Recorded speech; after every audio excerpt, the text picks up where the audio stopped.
What is up, guys? What is up? Welcome back. We're here. We're here. Readout season. Noche UFC. It's technically, we're not. That's not a number, but we're here. O'Malley, Marab. Wow. I'm getting too excited. I need to take my glasses off in a little bit because I'm getting excited. Look, guys, we are here. I know y'all are back. I'm back. I've been gone for a while. I apologize.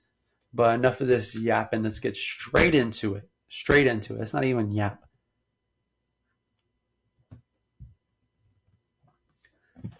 3, 2, 1. What is what is what is up, guys? Welcome back. Today it's here. O'Malley versus Marab. UFC Noche. Let's go. Two title fights. We're only talking about Marab and O'Malley today. Let's get straight into it. Let's not get too silly now. Let's get straight into it. Fun fact I want to talk about real quick. O'Malley 19-1. Marab 17-4. A lot of people are saying when they see that from Georgia, like, y'all know Georgia's from America. Okay, obviously, but this isn't that Georgia. Age is on O'Malley's side. His height, he is a lot bigger. He's 5'11 compared to the 5'6 Marab.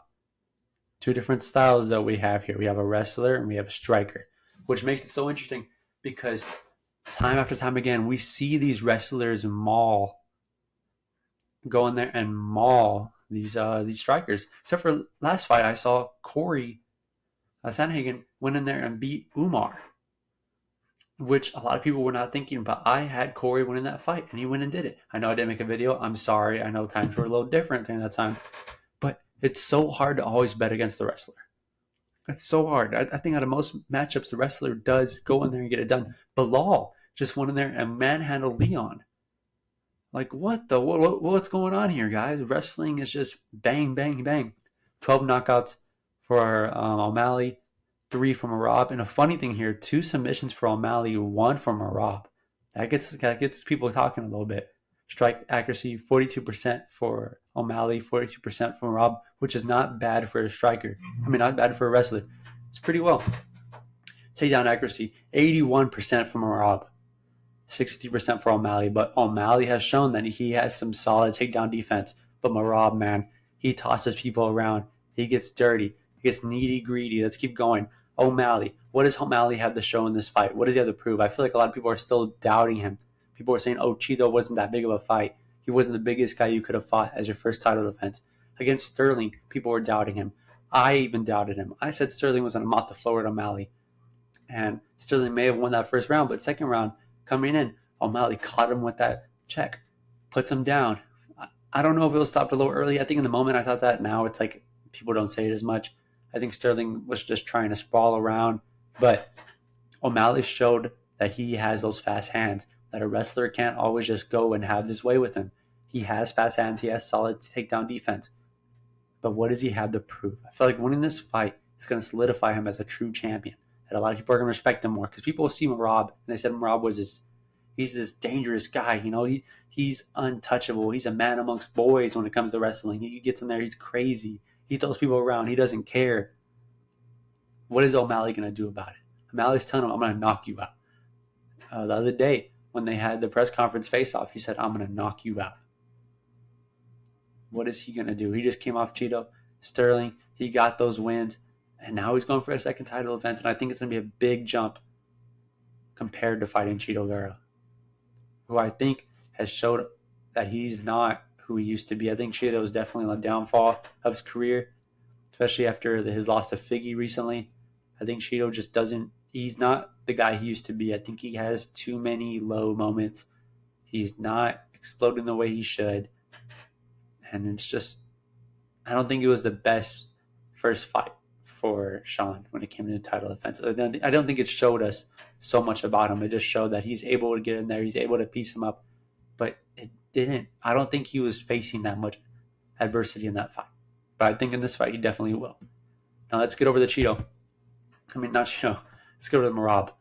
Man, oh man, Sterling's best friend. He didn't want the title fight against Sterling because he wanted Sterling. No, he didn't want to fight O'Malley because he wanted Sterling to have a rematch, which I think was so dumb. Marab should have walked in there. I think Marab's a better wrestler than Sterling. I think Merab is a man amongst boys. I think Merab is just devious. What he did to Cejudo was devious. He went in there and he mocked Cejudo. He showed that was an old man out there. He's an old man in a new man sport. Merab went in there and killed Cejudo on wrestling game, tossed him around like he was a baby, and I was shocked. I was like, oh my goodness. We saw how Sterling did against Cejudo. Sterling played more of a stand-up, landing his strikes, playing like the bigger fighter. But Merab went in there and he just took it straight to Cejudo. And they said, what blew my mind too is that they said that Merab is so crazy. He had a whole, I think he had a whole 3 rounds of just rolling, having some sparring session, 3 rounds of sparring with rolling around some strikes with one of his other opponents, not opponents, but one of his people in his camp. That he had technically another pre-fight, pre-3 round fight in the locker room before he went out and fought Cejudo. That's crazy. This guy does not slow down. That his stamina is on a different level. He's one of those guys that you just know their stamina is on a different path, a different level that you just can't teach. They just have it. They just had the ability to do it. That they want it that bad to keep going. That they just train their bodies to that extent. But how will it do in this area against a bigger guy the size of O'Malley with the fast hands, the Sugar Show? Who do I think is going to win this fight? Who do I think is going to pull it off? Let's see. Give it to me. The Sugar Show for a reason. That's what this episode is called for a reason. I tell everyone I do not bet against the wrestler, against the striker, but in this situation, it's so hard for me to say Merab is going to win. It's so hard for me to say it. As much as I think that there's a slight chance that Merab can get in there and do what Bilal did to Leon, I just don't think he is. I don't think he is. I think it's going to be a solid scrap for a little bit. I think Merab is going to get O'Malley on the floor for a while, but I think on one of the attempts, O'Malley's just going to catch him, but he's going to put him out. I think O'Malley's going to knock out Merab. That's my lock. O'Malley beating Merab. Lock it in, guys. Go with it. It's going to get you somewhere. Y'all have a good rest of your day, and I'll see y'all after the fight.